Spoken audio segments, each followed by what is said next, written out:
पण मला सर्वप्रथम सगळ्यांचंच इथे अभिनंदन करायचं आहे या अल्बमच्या ओपनिंग निमित्त. आणि स्पेशली मी थांब सख्या रे गाणं मला संकेतने गायला बोलवलं यासाठी आधी मी त्याला थँक्स देते.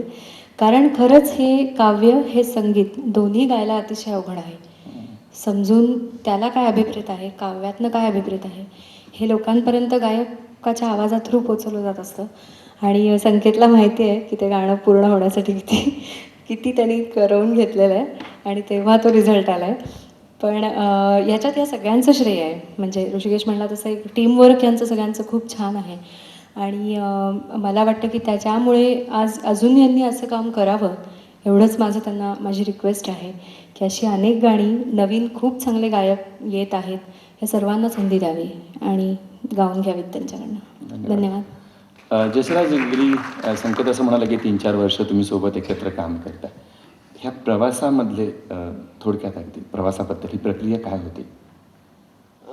ॲक्च्युली ही कन्सेप्ट आधी अशी निघाली की याचा लाईव्ह कार्यक्रम करत जाऊयात आपण, म्हणजे नंबर ऑफ शोज करूया त्याचे. तर मग पहिल्यांदा भेट झाली संकेतची माझी, आणि सौरभ पण होता तेव्हा.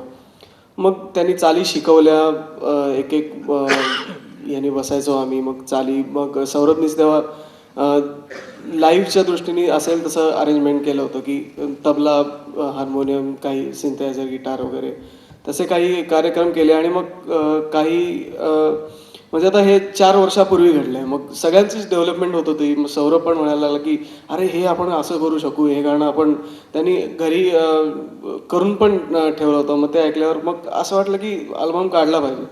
म्हणजे लाईव्ह ही गोष्ट वेगळी, आणि आपण रेकॉर्डिंगमध्ये खूप काय काय गमती करू शकतो, अरेंजमेंटमध्ये खूप वेगवेगळ्या गमती करू शकतो. म्हणून मग इथपर्यंत ही पोचली कन्सेप्ट. सौरभ, ही गाणी ऐकताना मधल्या जे अवकाश आहेत मधले, मग त्यात तू रॉक वापरलेस, जॅझ वापरलेस, मध्य पूर्वेचं संगीतही मध्ये मध्ये डोकावतं. हा जो अवकाश भरून काढताना आणि हे सारं करतानाही वर्ल्ड म्युझिक करतोस तू, त्याचा वापर करतोस, पण मध्येच इंडियन मेलडी ती जपून ठेवली आहेस तू. काय विचार केला हे करताना? गाणं आम्ही अरेंज करताना पहिले मूळ म्हणजे गाण्याचा फील जो खूप महत्त्वाचा असतो. गाणं ऐकताना मेन शब्द काय आहेत, गाण्याचा अर्थ काय आहे, कंपोझरच्या संकेतच्या मनात काय होतं आणि काय अपेक्षित होतं. ह्याच्यामध्ये खूप स्क्रॅचेस वगैरे पण झालेले की हे असं म्युझिक नको होतं, इथे लेवल जास्ती वाटत होती. तर मेन आमचं ॲम्बिशन हेच होतं की प्रत्येक गाण्याला वेगळा फील दिला पाहिजे, की एक गाणं आणि दुसरं गाणं मोनोटोनस नाही झालं पाहिजे. त्यामुळे आणि आमचं ऐकणं ॲक्च्युली आम्ही खूप रॉक बँड आणि वेस्टर्नमध्ये असल्यामुळे खूप ऐकणं आहे बाकीच्या UK बँड्स म्हणा, बीटल्सपासून ते अगदी नवीन जे काय आहे. त्यामुळे आम्हाला त्याचा कुठेतरी व्यवस्थित वापर मराठी म्युझिकमध्ये आणायचा होता. तर हे संकेतला त्यावेळेस आम्ही ऐकवलं, त्यावेळेस त्याला खूप आवडलेली ही कल्पना, आणि ऐकतानाच असं वाटलं की हां, हे चांगलं होऊ शकतं. तर त्यामुळे हे सगळं आज एवढं झालेलं आहे. आणि मेन इज की फील त्याचा जो आहे तो खूपच वेगळा ठेवला आहे. धन्यवाद. ज्या क्षणांसाठी आज आपण आता जमलो आहोत तो क्षण आता स्वप्नधून या ऑडिओ अल्बमचं अवतरण होत आहे. आणि त्यानंतर कवी प्रिन्स यांच्या मौनधून या कविता संग्रहाचं प्रकाशन होईल. प्रमुख पाहुणे श्रीरंग गोडबोलेजींना विनंती, आपल्या हस्ते सुरुवातीला अल्बमचं अवतरण होईल. सुकेश, प्राजक्ता, जसराज या सर्वांना या टाळ्यामधून ऊर्जा मिळून नवनवीन काम करण्याची.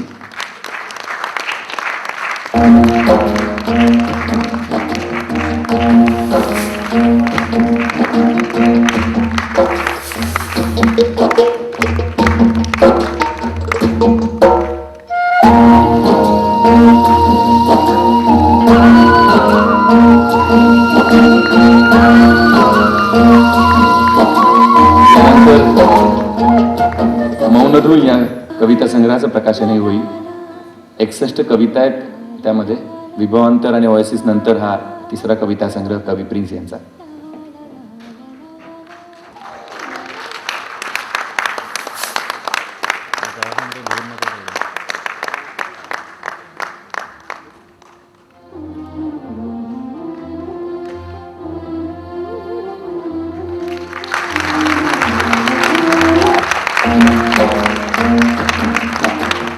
धन्यवाद. केला तरी तिरडीची उंची तिला कशी गाठता येईल असे प्रश्न ज्याला पडतात आणि त्या प्रश्नांमधून तो व्यक्त होत जातो आणि मग अशा या अनवट कविता आपल्याला पाहायला वाचायला ऐकायला मिळतात. तो कवी प्रिन्स. कथा, कविता, ललित, दिवाळी अंक, एकांकिका, नाटक ही सारी मुसाफिरी करून कवी प्रिन्स विसावतो तो कवितांच्या प्रदेशामध्ये आणि तिथं धुंडाळत राहतो आत्मशोधाच्या नवनवीन पाऊल वाटा. याआधी त्यांच्या विभवांतर आणि ऑयसिस या 2 कविता संग्रहांनी हीच भावना मनामध्ये निर्माण केली आणि आता तिसरा कविता संग्रह मौनधून प्रकाशित होतोय. या मौनधूनमध्ये त्यांनी या अव्यक्तांना कशी वाट करून दिली आहे हे जाणून घ्यायला आम्ही उत्सुक आहोत. कवी प्रिन्स यांना विनंती या कविता संग्रहाबद्दल आणि स्वप्नधूनबद्दल बोलावं. इथे आलं तरी चालेल किंवा ते बाजूला. नमस्कार. व्यासपीठावरील माननीय श्री गोडबोले सर, लिमाये सर आणि स्वप्नधूंचं स्वप्नवत अवतरण सादर करणारे सर्व तरुण गायक गायिका आणि इतर सर्व संगीत दिग्दर्शक, संगीत पुराणी व खरं तर आत्ता मगाशी 1 तासापासून तुम्ही माझे 4 नाही 400 शब्द कमीत कमी ऐकले असतील आणि विजयजींनी थोडी माझी पंचायत अशी करून ठेवली की कविता तुम्हाला मगाशी यांनी सांगितलं सगळ्यांनी त्याप्रमाणे कदाचित थोडी दुर्बोध नाही तरी अवघड वाटली असेलही. पण मी म्हणतो की हे लिहिणं देखील सोपं आहे. पण या विजयजीने जो सूत्र दिलं आहे मला की अव्यक्त विषयी बोलायचं तर ते सगळ्यात अवघड आहे. म्हणजे हे बोलायचं म्हणजे कवितेच्या निर्मिती प्रक्रियेविषयी बोलावं लागेल. आणि या बाबतीत गमतीचा भाग असा की कोणी कसाही दावा करत असलं, कसंही सांगत असलं की मला ही कविता अशी सुचली किंवा ही कल्पना अशी सुचली तरीही ते तितकंसं खरं नसतं. म्हणजे खरं तर ते आपल्याला मला स्वतःला देखील कधीही नीट उमगलेलं नाही. आणि जी गोष्ट मला स्वतःलाच आजपर्यंत उमगलेली नाही नीट म्हणजे अगदी स्पष्ट अशी ती मी तुम्हाला कशी सांगू म्हणजे ही एक थोडी माझी स्वतःची पंचायत असते.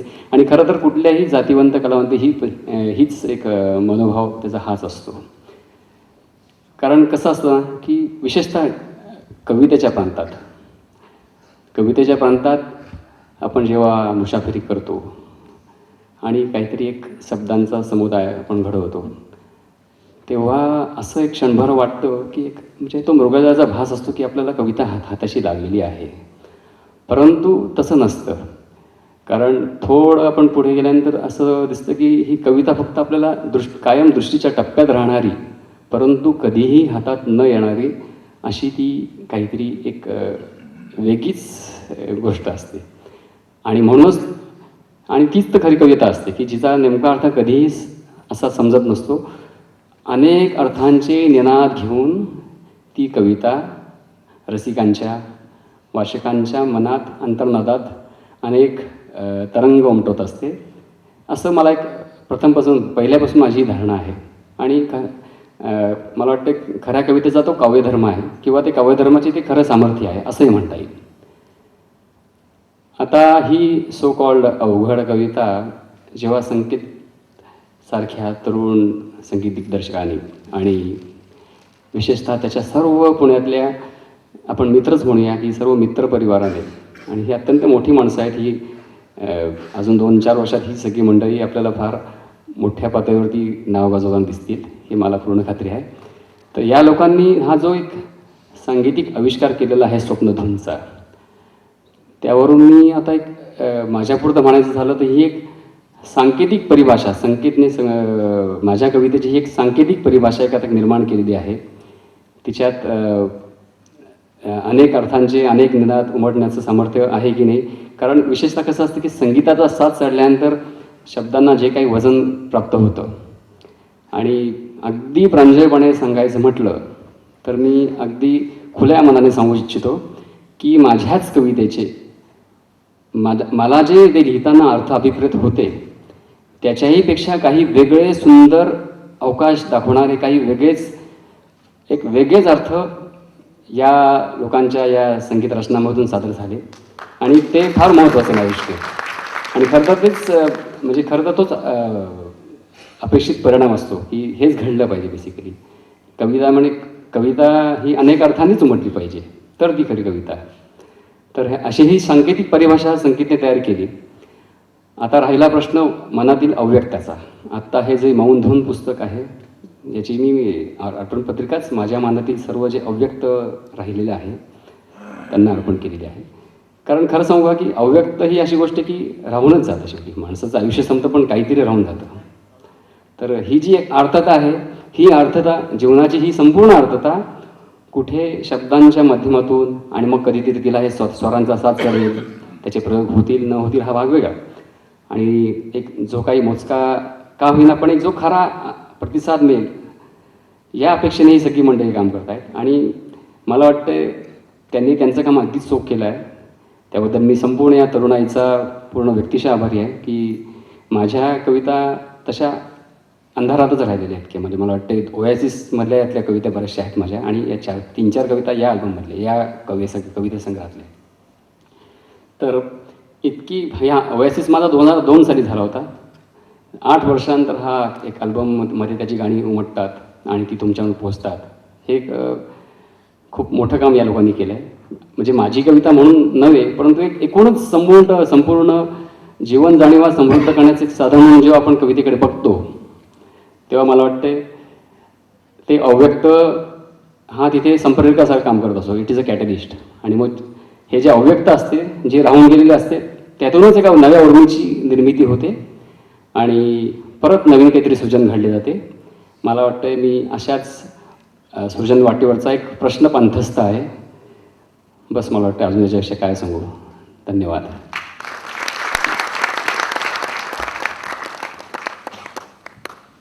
मनोगतच पण अव्यक्त. रसिकांची जबाबदारी वाढवतं असं मनोगत आणि अशा अपेक्षा. अर्थात ती वाढायला हवी. वरवरचं मिळवू पाहतोय समाज.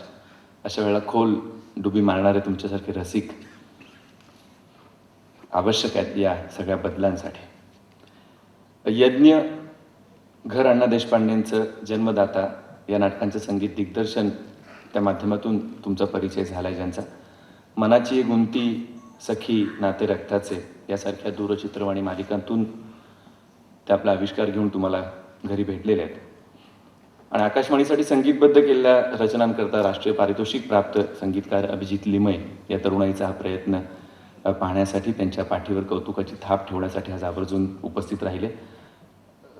ही थाप त्यांनी शब्दातही व्यक्त करावी. अभिजित लिमये. कवी प्रिन्स यांनी सांगितल्याप्रमाणे सृजनाची प्रक्रिया काय असते ह्याचं नेमकं उत्तर कुठलाही कलावंत ठामपणे देऊ शकेल असं निश्चित नसतं. त्यांच्याशी मी सहमत आहे. परंतु एखादी गोष्ट कशी सुचली याच्यासाठी काही सापेक्ष, कधी कालसापेक्ष काही कारणमीमांसा आपण सांगू शकतो. एखाद्या मूडच्या एका डेफिनेट अशा कुठल्या तरी ह्याच्याखाली मी जेव्हा असतो, वावराखाली जेव्हा असतो तेव्हा मला असं सुचू शकतं. किंवा एखाद्या वेळेस वेगाने एखाद्या दुःखी प्रकरणात किंवा दुःखाने मी जेव्हा थोडासा व्याकुळ झालेला असतो तेव्हा एखादी अशी चाल सुचू शकते. परंतु का सुचते, अशी चाल का सुचते याचं काही उत्तर नाही आहे. बरं, किंबहुना एक चाल सुटल्यानंतर पुढची खरी जबाबदारी तिथे सुरू होते माझ्या मते की शेवटी एक साचा तुम्ही निर्माण करता. पण तुमच्यात जर तुम्हाला सतत नाविन्याची कास तुम्हाला त्याच्या मागे धरायला लागते. एक साचा तुम्ही मोल्ड केल्यानंतर त्यास दुसरं गाणं कंपोज करताना त्या साच्याच्या पहिल्या साच्याच्या कुठल्याही मोल्डच्या कुठल्याही मोहात न पडता तो मोडून पुन्हा नव्याने एक तुम्हाला नवीन ध्यास आणि नवीन शोध घ्यायला लागतो. ज्यांना संगीताच्या प्रातिप रूपांचा ध्यास मी असं म्हणता येईल त्याला, किंबहुना हव्यास, आणि तो योग्य दिशेने हव्यास पाहिजे. नवीन नवीन रूपांचा ध्यास पाहिजे, तो शोध घेतला पाहिजे. आणि आजच्या या म्हणजे जमान्यामध्ये महागायक आणि महागायिका रियालिटी शोच्या जमान्यामध्ये ऋषिकेश रानडे किंवा प्राजक्ता जोशी रानडे आणि केतकी आणि यशराज हे कुठल्याही त्या ह्याच्या म्हणजे प्रसिद्धीच्या किंवा एकंदर सगळ्या ह्याच्या मागे न धावता संगीतावर असलेल्या प्रामाणिक निष्ठेने आज काम करतायत. आणि ही निष्ठा हीच महत्त्वाची आहे. हीच निष्ठा आणि सतत नवीन काहीतरी शोधण्याचा ध्यास ही नक्कीच ठेवतील, यापुढेही ठेवतील. आणि तेच त्यांच्या यशाचं गमक असेल. त्यांना सगळ्यांना मला एक सांगावंसं वाटतं की आगे बढो, यश तुमचंच आहे.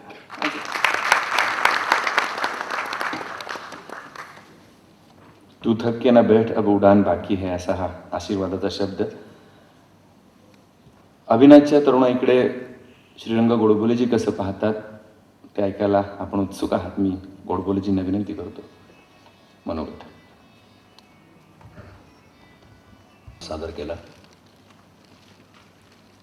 आगळावेगळा म्हणण्याचं कारण असं आहे की अशा प्रकारचे प्रयोग पूर्वी झाले नाहीत अशातला भाग नाही.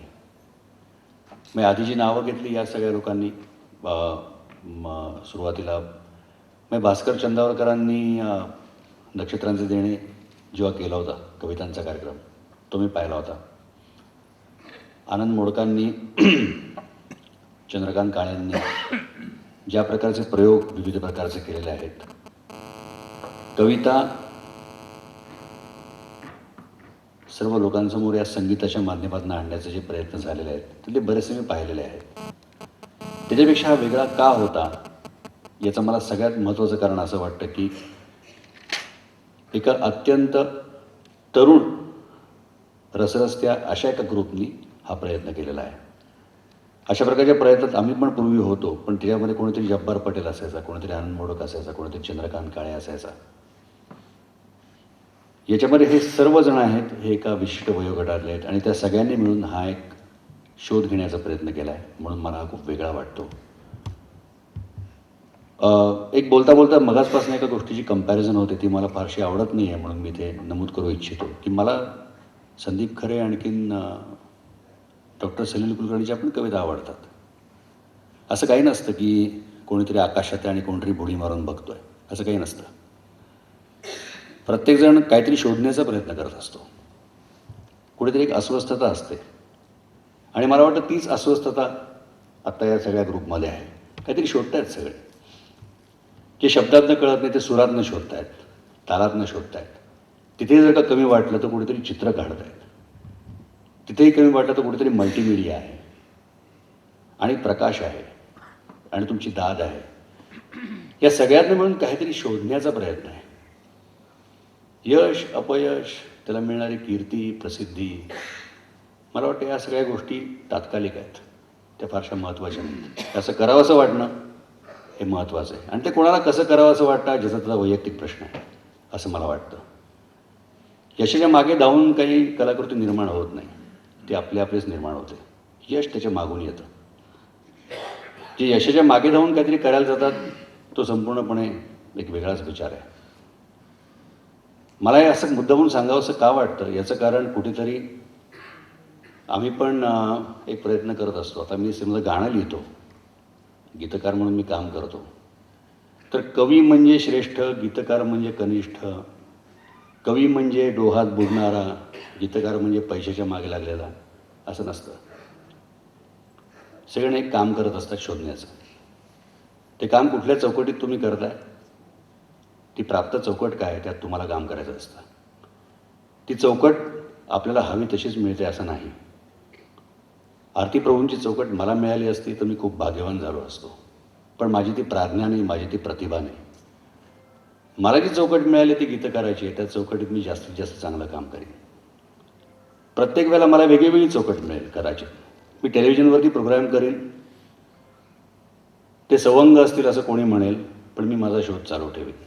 मला कविता करायला मिळाली मी कविता करीन. ऋषिकेश रानडे आत्ता सारेगमपमध्ये गायला ते अजिबात चुकीचं नाही आहे आणि इथे गायला तेच बरोबर आहे अशातलाही भाग नाही. मला असं वाटतं की या सगळ्यात महत्त्वाची गोष्ट कुठली असेल तर एक अस्वस्थता प्रत्येकामध्ये असली पाहिजे. बघणाऱ्यामध्ये एक अस्वस्थता असली पाहिजे, करणाऱ्यामध्ये एक अस्वस्थता असली पाहिजे, काहीतरी शोधण्याची उर्मी असली पाहिजे. आणि ही उर्मी मला आत्ताच्या कार्यक्रमात जाणवली. शोध संपत नाही आहे, समाधान होत नाही आहे, नुसत्या शब्दातनं समाधान होत नाही, त्याच्या पुढे जाऊन त्याला चाल लागली पाहिजे. मी मगाशी बोललो तेच परत बोलत नाही, पण तरीसुद्धा हा शोध संपला नाही आहे असं मला वाटतं. ज्या क्षणी हा आपला शोध संपला अशी तृप्ती येईल त्या क्षणी या कार्यक्रमाचं औचित्य संपेल. हा शोध असाच चालू राहायला पाहिजे असं मला वाटतं. अस्वस्थता वाढतच गेली पाहिजे. अस्वस्थतेवरती पोट भरत नाही म्हणून तुम्ही दुसऱ्या बाजूला पैसेही मिळवले पाहिजेत, यशही मिळवलं पाहिजे, कीर्तीही मिळवली पाहिजे. पण हे सगळं करत असताना पुन्हा पुन्हा मागे वळून पुन्हा पुन्हा स्वतःचा शोध घ्यायला आपण तयार असलं पाहिजे. मला असं वाटतं की ऋषिकेशजी म्हणलं ते अत्यंत महत्त्वाचं आहे. रोज सकाळी उठल्यानंतर त्याला जर का या सगळ्या कल्लोळामध्ये आपण काहीतरी गमावून बसलो आहे का, आपल्याला आणखीन काही शोधायचं आहे का, आपल्याला आणखीन काही शिकायचं आहे का, याची अस्वस्थता वाटत असेल तर तो जिवंत कलाकार आहे. ज्या क्षणी ती अस्वस्थता संपेल त्या क्षणी तो फक्त नोटा मोजणारा कलाकार होईल. मला असं वाटतं की इथल्या प्रत्येकाच्या मनामध्ये आत्ता एक अस्वस्थता आहे. माझ्या पण मनामध्ये एक अस्वस्थता आहे. सतत 24 तास ती अस्वस्थता असणं, आणखी तेवढं आत्ममग्न असणं मला नाही जमणार. त्यासाठी कवी असायला लागतं जो मी नाही आहे. कवी प्रिन्स तसे असतील की जे सतत आत्ममग्न असतील. पण आम्ही आत्ममग्न आणि आत्मभान याच्यामध्ये कुठेतरी वाटचाल करणारे सामान्य लोक आहोत. त्यामुळे त्या सामान्यपणाला सामोरं जात त्यातल्या त्यात काही चांगले क्षण शोधणं एवढंच फक्त आपलं काम असतं. ते क्षण आपण शोधणं, ते क्षण समोरच्याला देणं, यात काही कमर्शियल नाही. मला वाटतं की प्रत्येक कलाकाराचं हेच काम आहे. मी पुन्हा एकदा या सर्व कलावंतांचे, कवी प्रिन्स यांचे, इथे उपस्थित असलेल्या मान्यवरांचे सगळ्यांचे आभार मानतो. तुमच्या सगळ्यांचे आभार मानतो, कारण धाडसामध्ये सगळ्यात महत्त्वाची गोष्ट कुठली लागते तर प्रतिसाद. आपल्याबरोबर कोणीतरी आहे हा दिलासा आपण सगळे तो देत आहे. आणि यश कसं मोजायचं मला माहीत नाही, पण मला असं वाटतं की या सर्व मंडळींना आत्ताच यश मिळालेलं आहे. धन्यवाद.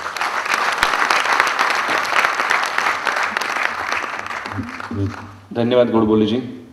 या शोधाला आपण ज्या मनपूर्वक शुभेच्छा दिल्यात आणि या कलावंतांचं बळ वाढवलं त्याबद्दल. पुणे, नाशिक, मुंबई असे त्रिकोणातले हे सारे कलावंत एकत्र आणून हा स्वप्नधून सादर झाला.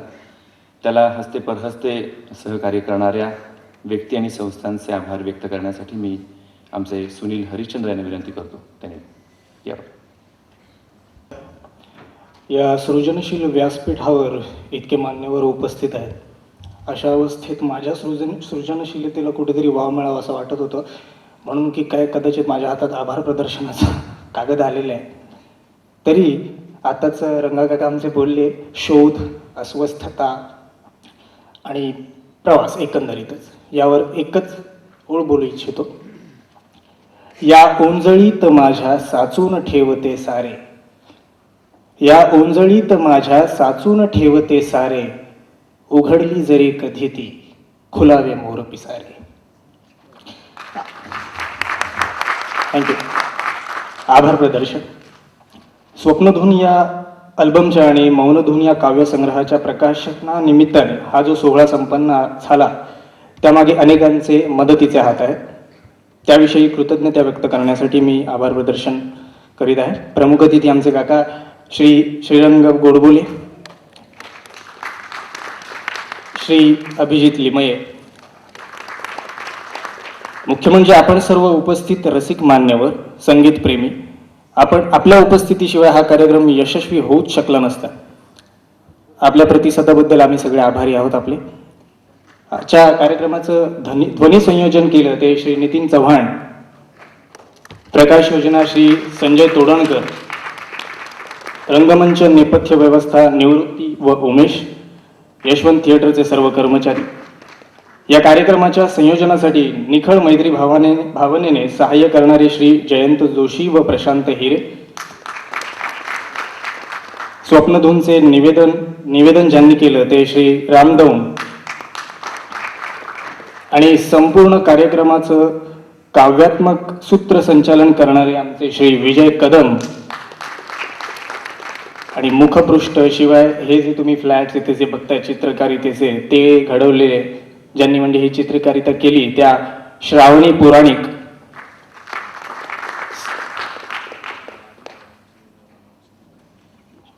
माफ करा, MH02BY6788 ही जी गाडी आहे त्यांच्या मालकांनी प्लीज जरा खाली भेटावं अशी विनंती आहे. माफ करा, आभार प्रदर्शन पुन्हा सर्व उपस्थित पत्रकार गण सगळे. त्यानंतर मुख्य म्हणजे सर्व नामवंत गायक गायिका, ऋषिकेश रानडे, जसराज जोशी, प्राजक्ता रानडे, व्हिडिओ शूटिंगचे